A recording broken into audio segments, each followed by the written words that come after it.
tracks today. Yeah. I need them bands, run it up fast, stuffing them shits in the safe. Got me a spot out the way, nigga just tryna be safe. Leaving the house with the glizzy, nigga.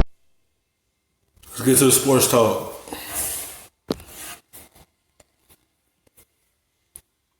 Place to pick up a pizza.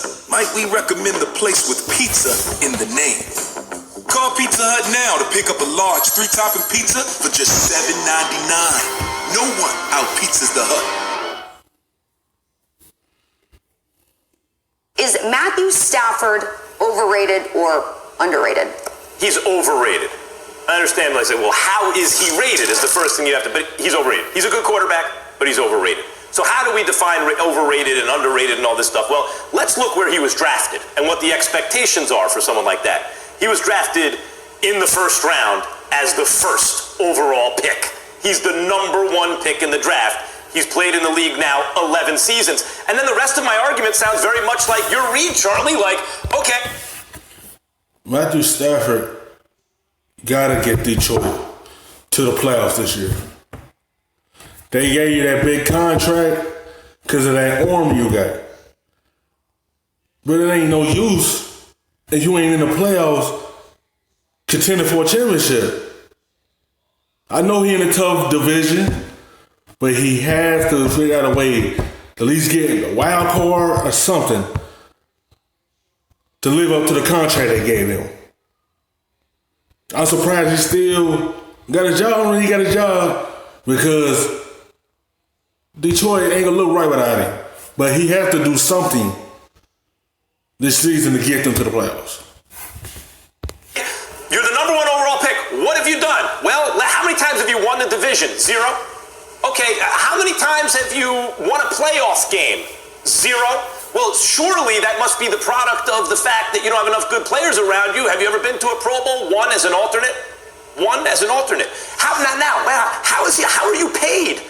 As though you're maybe the best quarterback in football, as one of the top 2 or 3 or 4 quarterbacks in the game. So it's not that he's not good, it's that those indicators, and by the way, we've always said top 5 arm talent in the NFL. Right. So it appears to me that, like, your argument seems to me like one that would be from somebody who is not on a show like this. Like, the requirement for us on a show like this is to go a little deeper and not just look at, like, those top line numbers. If you watch him play, he's a very, very good quarterback. I'm not saying that he's Hall of Fame, and you mentioned that he was a #1 overall pick.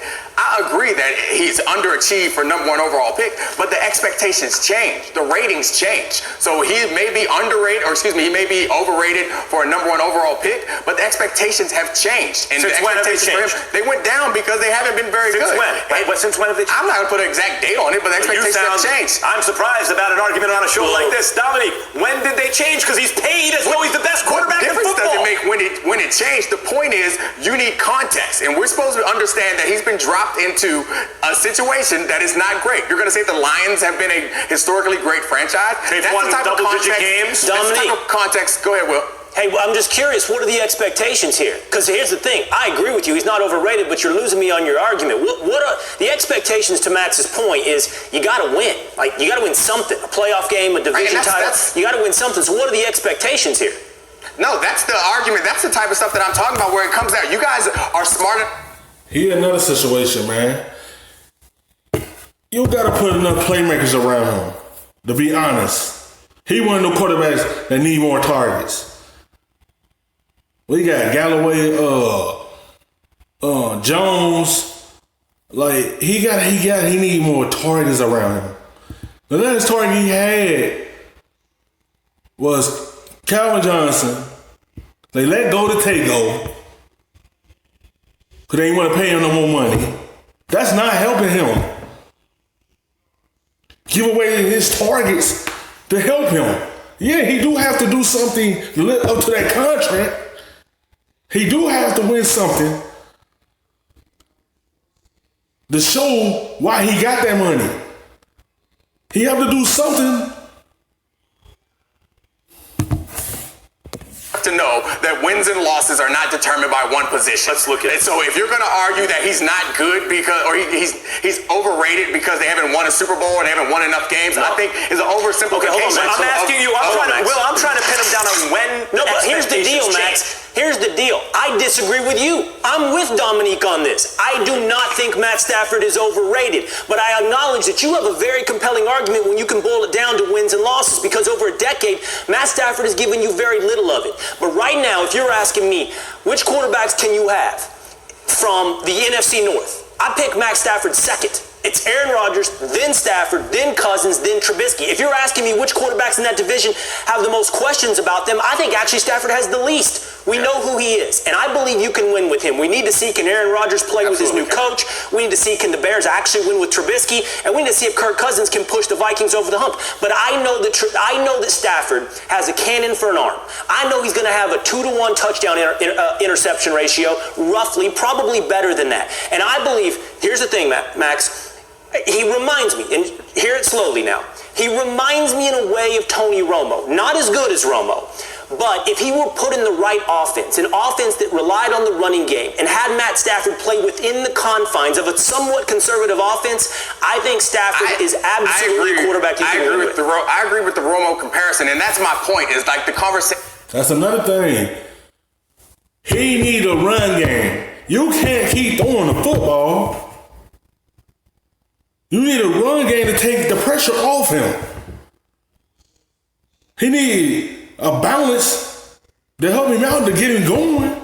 When you just gotta rely on his arm all the time, that's not balance. That's one dimension, and that's gonna play in the defensive favor.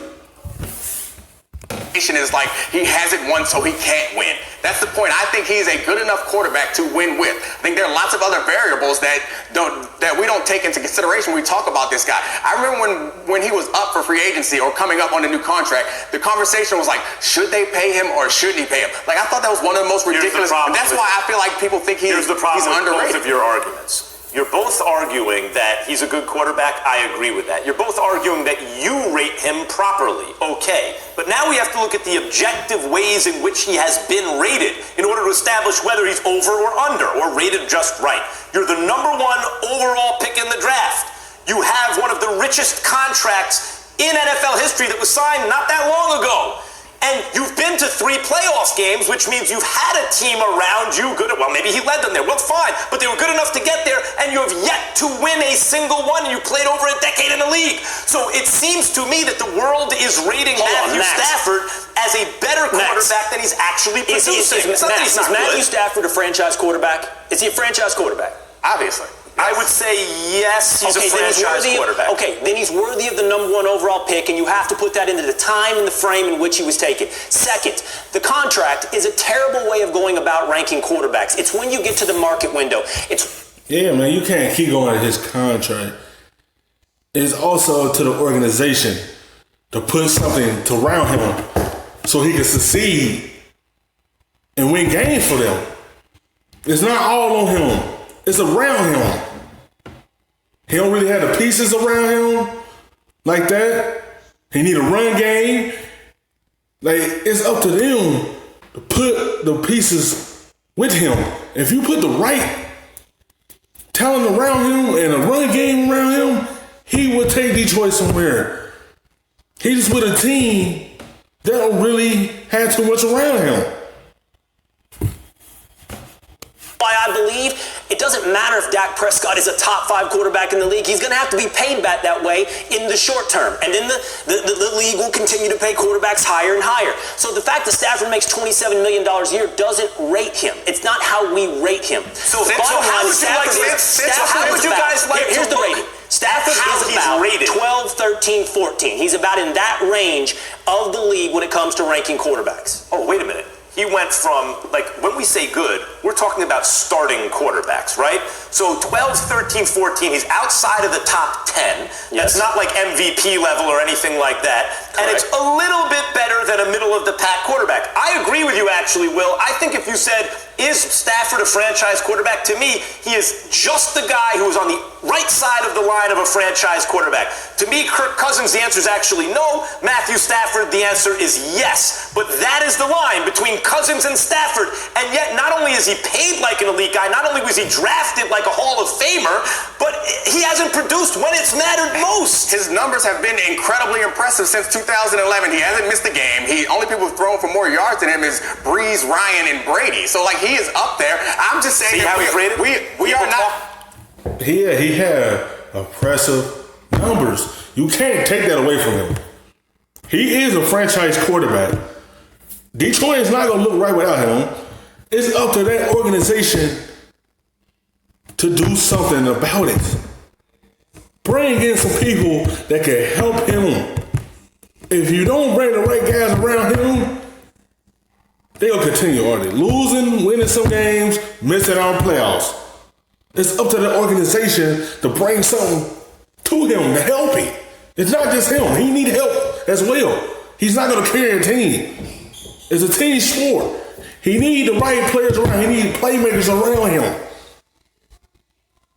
Get rid of Golden Tate wasn't a good thing. It's pain. He needs them targets.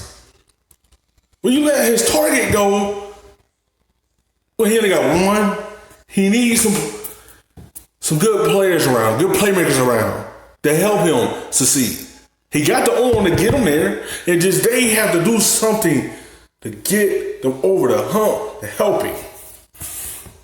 About him like that. No one does talk about him like that. That's still the point. sometimes Only do. I'm talking about him like that. No one talks about him like that because he's not that good. Matthew Stafford has always been top 5 arm talent. If only he could put it together. No one puts Matt Stafford in the top 5 categories. Maybe when you slice the onion that thin, Except how for good is his arm strength, but nobody puts him there. He's hovering between 10 and 15, as we just said. And I truly believe this. I 100% believe you can win it all with Matt Stafford.